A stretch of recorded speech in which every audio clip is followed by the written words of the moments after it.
साथीहरु फेरि पनि म आइसकेको छु र नयाँ र इन्ट्रेस्टिङ भिडियोको साथमा र आजको भिडियोमा लिएर म तपाईलाई सिकाउन गइरहेको छु कि तपाईले नेपालमा बसेर मास्टर कार्ड पाउनको लागि प्यान बनाउनु पर्ने हुन्छ साथीहरु। त्यो प्यान चाहिँ तपाईले सजिलैसँग आफ्नो मोबाइल फोनबाटै व्यक्तिगत प्यान तपाईले कसरी बनाउन सक्नुहुन्छ भन्ने कुरा सम्पूर्ण कुरा तपाईलाई म यस भिडियोमा लिएर बताउन गइरहेको छु।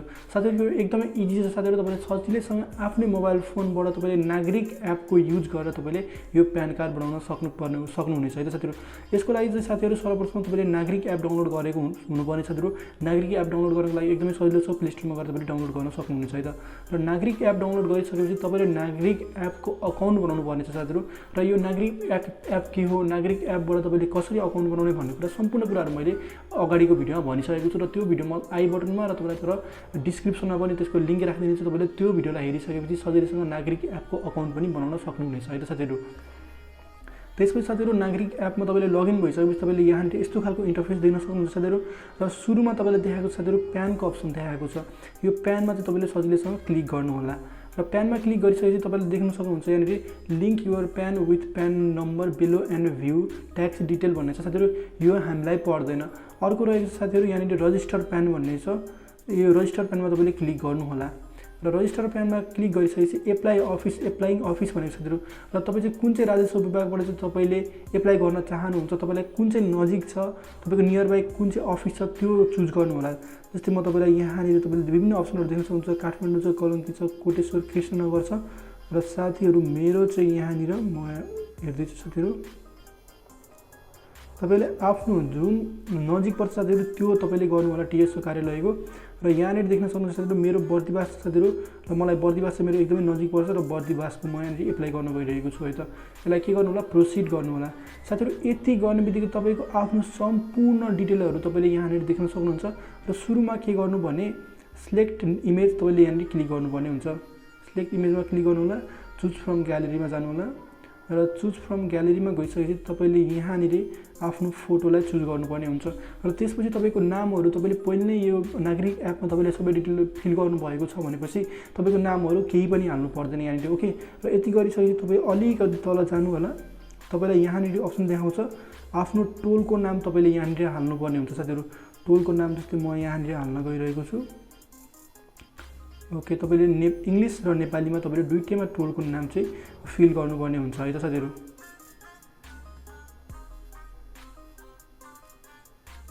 ओके यदि गरिसकेपछि तपाईले देख्न सक्नुहुन्छ साथीहरु करेन्ट डिस्ट्रिक्ट करेन्ट एड्रेस भन्ने अप्सन छ र यहाँ डिस्ट्रिक्ट तपाईले देख्न सक्नुहुन्छ। डिस्ट्रिक्ट आफ्नो जिल्ला तपाईले चुज गर्नु होला। जस्तै म यहाँ आफ्नो जिल्ला म चुज गर्न गइरहेको छु ओके सिन्धुली। अनि म्युनिसिपालिटी भनेको साथीहरु आफ्नो नगरपालिका तपाईले चुज गर्नु होला। म्युनिसिपालिटी मेरो दुधौली पर्छ साथीहरु। र त्यसपछि साथीहरु तपाईले यहाँ वार्ड नम्बर आफ्नो चुज गर्नुपर्ने हुन्छ। र टोलको नाम तपाईले फेरि यहाँ देख्न सक्नुहुन्छ। आफ्नो टोलको नाम इंग्लिश र नेपाली तपाईले दुईटैमा यहाँ चुज गर्नुपर्ने हुन्छ है साथीहरु। यो एकदमै जरुरी छ, बिना टोलको नाम तपाईले हाल्न मिल्दैन। र यति गरिसकेपछि अलिकति तल जानु होला, तपाईले देख्न सक्नुहुन्छ यहाँ रजिस्टर रिलेटिभ डिटेल्स भनेको छ, ग्रान्डफादर भनेको छ। हजुरबुवाको नाम तपाईले यहाँ अप्सनल छ, यो नराख्दा पनि हुन्छ। र फादरको नाम चाहिँ मेन्डेटरी छ, यानी कि अनिवार्य छ, तपाईले आफ्नो बुवाको नाम चाहिँ राख्नुपर्ने हुन्छ है साथीहरु। र यहाँ तपाईले राख्नुपर्ने हुन्छ, तल पहिले नै दिएको हुन्छ, माथि इंग्लिशमा मात्रै तपाईले राख्नुपर्ने हुन्छ। जस्तै म यहाँ फिल गर्न गइरहेको छु ओके। मिडल नेम पनि हाल्नु होला, मिडल नेम छ भने।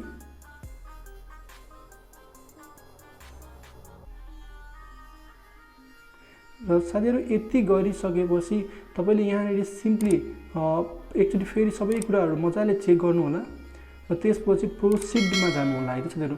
प्रोसिडमा गइसकेपछि तपाईको सम्पूर्ण डिटेलहरु यहाँ देखाउँछ। तपाईको सिटिजनशिप, तपाईको अफिसहरु, इस्युइङ डेट, कुन ठाउँबाट तपाईले गरेको भन्ने छ, पर्मानेन्ट एड्रेस छ, करेन्ट एड्रेस, सबै कुराहरु तपाईले यहाँ हेर्न सक्नुहुनेछ है त साथीहरु। र यति गरिसकेपछि तपाईले सिम्पली के गर्नु होला भने साथीहरु सबमिट गर्नु होला। र सबमिट गरिसकेपछि ओके साथीहरु तपाईले देख्न सक्नुहुन्छ। कन्फर्म गरिसकेपछि यहाँ देख्न सक्नुहुन्छ you are already registered in IRD, your PAN number is यति भनेर तपाईको प्यान नम्बर देखाइसकेको छ है त साथीहरु। अब यसलाई तपाईले के गर्नुपर्ने हुन्छ भने सिम्पली यहाँ लिंक नाउमा तपाईले क्लिक गरिदिनु होला। तपाईको यहाँ माथि देख्न सक्नुहुन्छ प्यान नम्बर अब यति भइसकेपछि तपाईँको यहाँनिर लिङ्क भइसकेको हुन्छ। देख्न सक्नुहुन्छ तपाईँको पर्मानेन्ट अकाउन्ट नम्बर कार्ड देखाएको छ, तपाईँको प्यान नम्बर, तपाईँको नाम, सम्पूर्ण डिटेलहरू तपाईँको यहाँनिर देखाएको छ है त साथीहरू। अब तपाईँलाई यदि केही काम छ भने साथीहरू तपाईँले यही प्यान नम्बरले पनि तपाईँले गर्न सक्नुहुन्छ। जस्तै मास्टर कार्डहरू तपाईँले यही प्यान नम्बरले लिन सक्नुहुन्छ है त।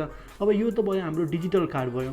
अब यसलाई चाहिँ हामीले फिजिकली पाउनु पऱ्यो भने चाहिँ कुन ठाउँबाट ल्याउने त भन्दाखेरि साथीहरू सजिलैसँग तपाईँको आन्तरिक राजस्व कार्यालय तपाईँले कुन ठाउँको राख्नुभएको थियो, तपाईँले त्यो अफिसलाई भिजिट गरेर यो प्यान नम्बर दिएर तपाईँले अब कुनै तपाईँको डकुमेन्टहरू जस्तै नागरिकताको फोटोकपीहरू लिएर गएर, नागरिकताको फोटोकपी भन्दा तपाईँले ओरिजिनल नागरिकतै लिएर गएर चाहिँ तपाईँले यो कार्डलाई पाउन सक्नुहुनेछ है साथीहरू।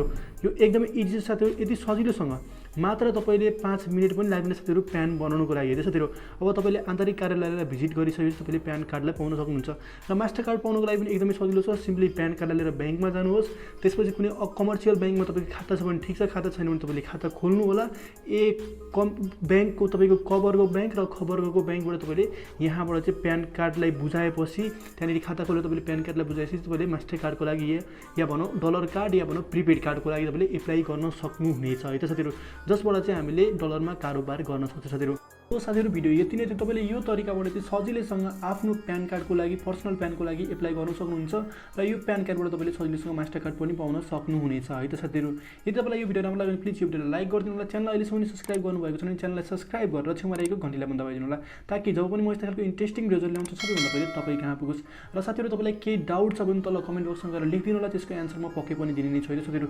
र मसँग पर्सनली जोडिन चाहनुहुन्छ, मलाई पर्सनली तपाईँ प्रश्न सोध्न चाहनुहुन्छ भने मलाई इन्स्टाग्राममा गएर फलो गर्नु होला है साथीहरू। फेरि पनि अर्को नयाँ इन्ट्रेस्टिङ भिडियोमा भेट्ने नै छौँ। त्यतिखेर चाहिँ मलाई bye, take care, have a good day, जय नेपाल।